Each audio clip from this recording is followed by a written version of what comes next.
हमारे लिए ये बहुत ही ऐतिहासिक क्षण है, क्योंकि हम दो महान हस्तियों को याद कर रहे हैं। महात्मा गांधी जी, जिनको कांग्रेस दल के अध्यक्षता की जिम्मेवारी लेते हुए 100 वर्ष संपूर्ण हुए, और साथ ही साथ सरदार वल्लभ भाई पटेल जी को हम याद करते हैं, क्योंकि इस वर्ष उनकी 150वीं जन्म जयंती की ये ऐतिहासिक ये वर्ष है। और इन दोनों महान हस्तियों को याद करते हुए उन दोनों में हमारे भारत माता के प्रति जो देशभक्ति थी, उस देशभक्ति को आज हम याद कर रहे हैं। और ये हमारा राष्ट्रवाद है, जिसकी नींव हमारे स्वतंत्रता संग्राम में गांधी जी, सरदार पटेल जी और उनके जैसे विभिन्न कांग्रेस दल के नेतागण और उनके साथ साथ पूरे भारत की आवाम, पूरी भारत की जनता ने दर्शाया और अंग्रेजों को भारत छोड़ने के लिए एक ऐसा एक शक्तिशाली माहौल बनाया। और हमारी देशभक्ति में, हमारी राष्ट्रवाद में हमारी एकता है, हमारी सद्भावना है और हमारे संस्कृति के प्रति दायबद्धता है, कर्तव्य है, जिम्मेवारी है।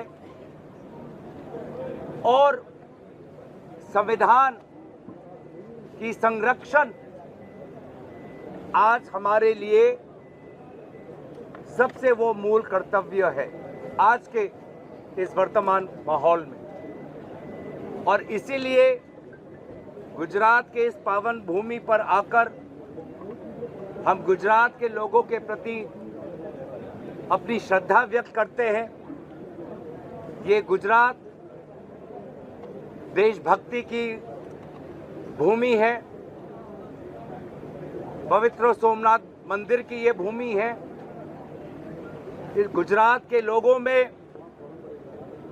उद्योग के प्रति जो उनकी जो शक्ति है, उनकी जो ज्ञान है, उसके प्रति हम नमन करते हुए बहुत से अहम मुद्दों पर हम वर्तमान में चर्चा कर रहे हैं।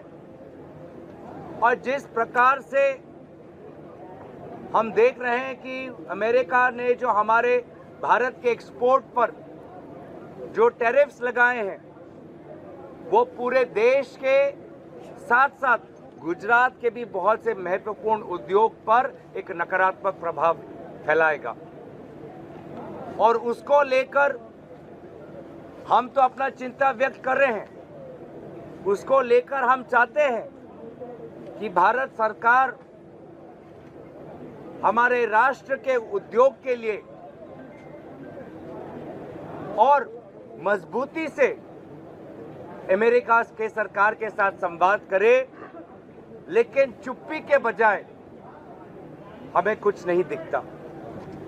ये टैरिफ्स हमारे छोटे छोटे लघु और मध्यम वर्ग पर एक बहुत ही नकारात्मक प्रभाव डालने वाला है। और मुझे अफसोस है कि गुजरात से आए हुए हमारे प्रधानमंत्री, उनको जिस प्रकार से नेतृत्व लेना चाहिए था इस विषय पर, वो किस कारण मजबूर है, वो किस कारण मौन है, हमें नहीं पता। और बजाय हमारे छोटे उद्योग, किसान को बचाने के बजाय उसके विपरीत ये सरकार पिछले रात को हमारे गरीब और मध्यम वर्ग पर गैस सिलेंडर का दाम 50 रुपए बढ़ाकर उन्होंने और हमारा जीना और मुश्किल कर दिया। पेट्रोल और डीजल के प्राइसेस में जो गिरावट हुई है, ये सरकार साफ साफ मना करती है कि कोई राहत आम ग्राहक के पास जाए। तो ये किस प्रकार का अर्थव्यवस्था, किस प्रकार की अर्थनीति,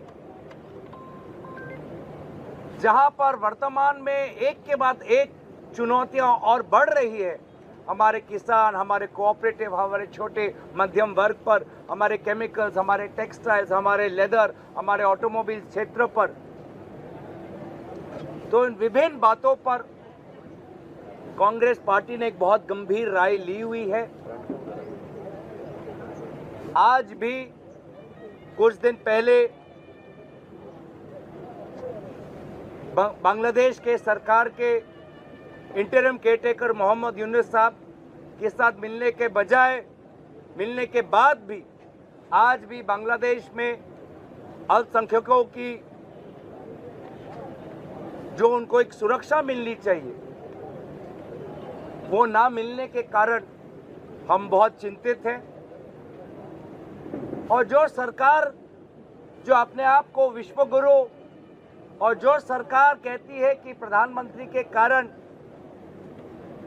विश्व में हमारी ताकत बढ़ चुकी है, हम ना बांग्लादेश के मामले में कुछ सकारात्मक काम कर पाए हैं, ना अमेरिकन टैरिफ्स को लेकर कोई सकारात्मक काम कर पाए हैं, ना हमारा पड़ोसी देश चीन के साथ कोई हम सकारात्मक काम कर पाए।